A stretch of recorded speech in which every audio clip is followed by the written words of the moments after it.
Bom, os preceitos do candomblé são tradicionais, tá? Mas eu entendo que a gente deve olhar cada preceito direcionado para cada pessoa, tá? Isso é uma opinião minha, eu não quero desmerecer nem desfazer toda uma tradição centenária, né? Mas vamos supor, se eu tenho um ori, você tem um ori, cada orixá é feito tipo de orô.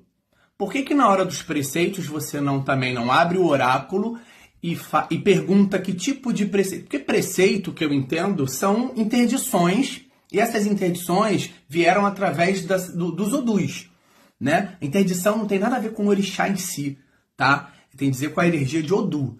Então, quando a gente passa a estudar Odu, a gente entende quais são os euós, né? Que são interdições ligadas a esses odus.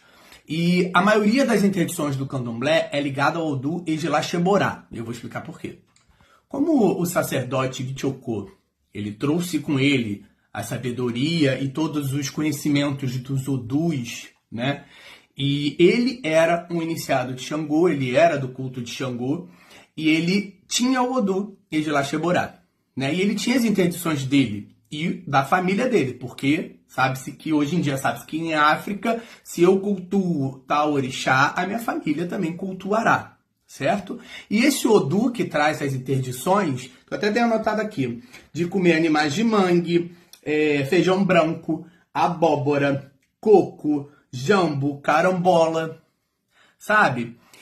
Essas interdições estão ligadas diretamente ao Odu, que era de Bichocô, que é, né, nosso ancestral.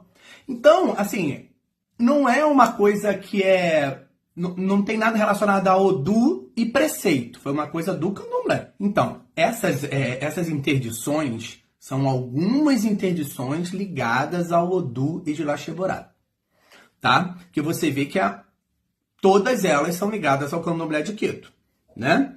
Então, quem é iniciado no Queto, então não pode nada disso, mas essas pessoas, elas têm o Odu, né, do Eledá dela, que é o Ejilaxeborá, né? Se não tem, não tem por que ter tanta interdição. É a mesma coisa os preceitos. Na minha opinião, não querendo mudar o candomblé, né, mesmo porque é tradição, na minha opinião, acho que o preceito deveria ser de acordo com o oráculo e de acordo com cada um, porque cada um é um indivíduo, tem suas particularidades energéticas, espirituais, físicas, astrais, qualquer nome que possa dar.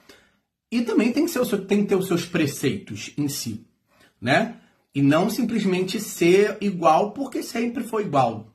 Mais um exemplo de costume que a gente tem, né? Para chegar lá no preceito. Por que a gente veste em todas as sextas-feiras o branco? Não é assim em África. Em África, no culto ao Obatalá e todos os orixás funfuns, só pode estar utilizando branco, né? Fora do culto, eles até utilizam as cores que eles quiserem, de acordo com as suas interdições ligadas aos odus de iniciação.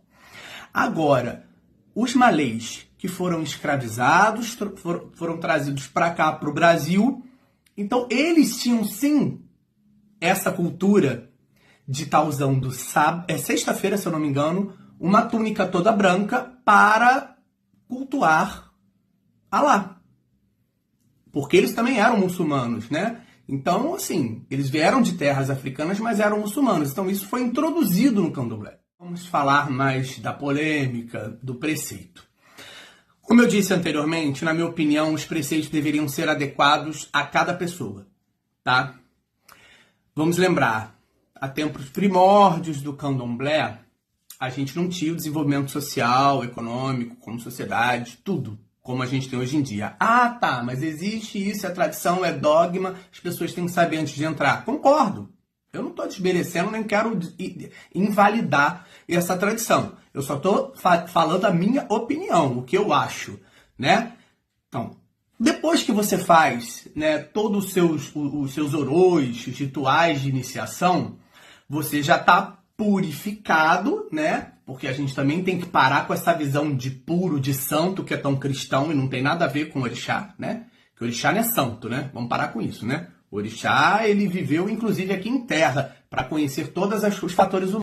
Como os orixás viveram em terra para conhecer os fatores humanos, isso Ah, isso é uma história muito longa, que só daria um vídeo no YouTube, né?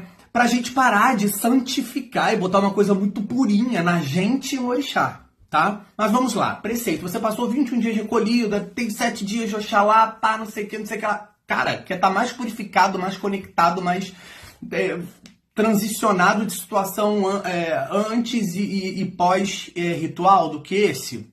Você já passou por todos os rituais que tinham que ser passados. Por que todo mundo tem que ter o mesmo tipo de preceito? Na tua iniciação levou as mesmas coisas que levou na minha?